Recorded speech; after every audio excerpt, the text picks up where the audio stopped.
Magandang araw mga ka-Facebook friends. Ako po si Angelica Mayo and I will be sharing my reflection in today's Gospel of John 16:20-23.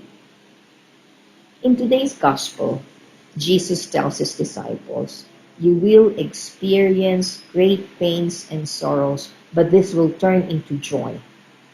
Jesus is referring to his sufferings, death, and eventual resurrection. So from grief of his dying on the cross to the joy of his resurrection to save us from our sins. Sa ating pang-araw-araw na pamumuhay, tayo ay nakakaranas ng matinding kalungkutan dulot ng mga pagsubok sa ating buhay.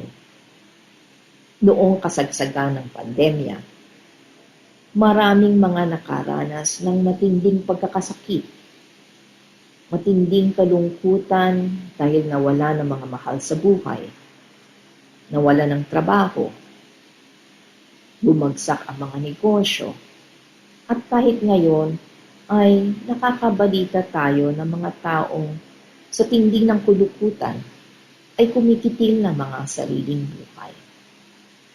Ang sinasabi sa gospel natin for today ay magtiwala tayo kay Jesus. Trust and have faith and stay on the path, how difficult it might be. Because with Jesus, there is always the promise of joy behind the pain.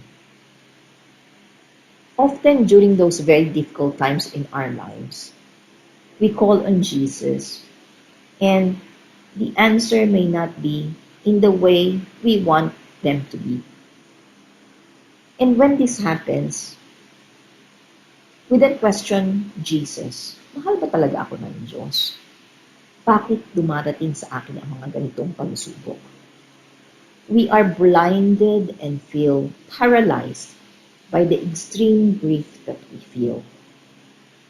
But Jesus did not promise that it will always be a bed of roses. Anong sabi niya in the gospel? Very truly, I tell you, you will weep and mourn while the world rejoices. Pero ano ang pangako niya? You will grieve, but your grief will turn into joy. During those moments of sorrows, naiintindihan ko and I can understand how difficult it is to see the promise of joy.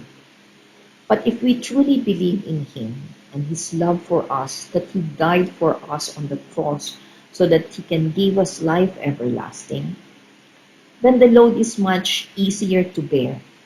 And we are hopeful that there is something good that will come out of the pain.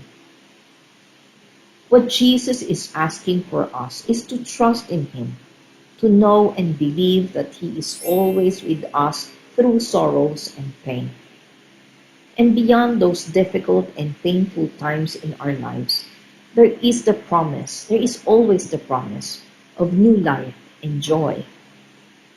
Always find comfort that God has a plan for each one of us. Whatever happens to us is truly part of that grand plan. Often, it is good to look back after the pain has subsided and then contemplate on the positives that came out of that pain. The joy after the storm can be the blessings of new life, experiences that taught us great wisdom, new friends that came into our lives, and the renewed faith on God's love for us. Let us always pray, Jesus, I trust in you. For more of these gospel reflections, please subscribe to Facebook PH YouTube channel or download the Facebook app or register at www.facebook.ph. God bless us all. Thank you.